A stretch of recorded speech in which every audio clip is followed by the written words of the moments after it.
আপনি যদি সফল হতে চান দুনিয়া এবং আখিরাতে, আপনাকে নামাজ আদায় করতেই হবে।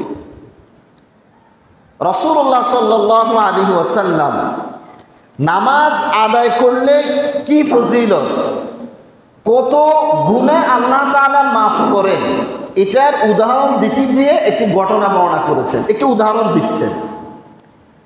রাসূলুল্লাহ সাল্লাল্লাহু আলাইহি ওয়াসাল্লাম বলেন, সহিহ বুখারী মুসলিমের হাদিস, আরাআইতুম লাউ আন্না নাহরান বিবাবি আহাদিকুম, তোমাদের কারো বাড়ির পাশে যদি পুকুর থাকে, কোন নদী থাকে, ইয়াগতাসিলু ফীহি কুল্লা ইয়াউমিন খামসা, ওই নদীতে ওই পুকুরে যদি সে প্রত্যেক দিন 5 বার গোসল করে, কয়বার? 5 বার।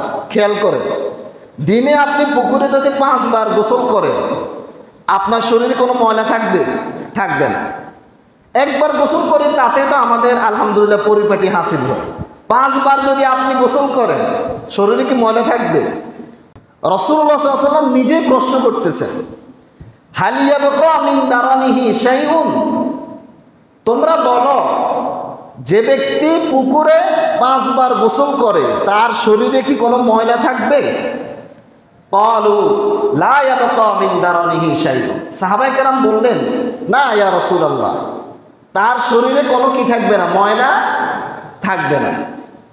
তখন রাসূলুল্লাহ সাল্লাল্লাহু আলাইহি ওয়াসাল্লাম বলতেছেন, ফাযালিকা মিসলুস সালাওয়াতিল খামসি ইয়ামহুল্লাহু বিহিন্নাল খাতায়া, এই 5 বার পুকুরে গোসল করাটা এটা হচ্ছে 5 ওয়াক্ত নামাজের সাদৃশ। আপনি যদি 5 ওয়াক্ত নামাজ দিনে আদায় করেন, 5 বার পুকুরে গোসল করলে আপনার শরীরে যেভাবে কোনো ময়লা থাকবে না, দিনে 5 ওয়াক্ত নামাজ আদায় করলে আপনার আমল নামায় কোনো গুনাহ আর থাকবে না। সকলে বলি সুবহানাল্লাহ। কত বেশি ফজিলত!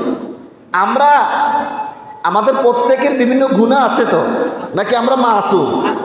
গুনাহ করি। এই গুনাহ মাফের জন্য আপনাকে নামাজ আদায় করতে হবে।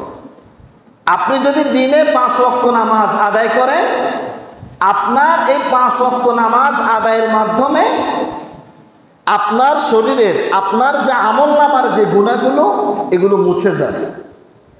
নামাজের কত বেশি ফজিলত!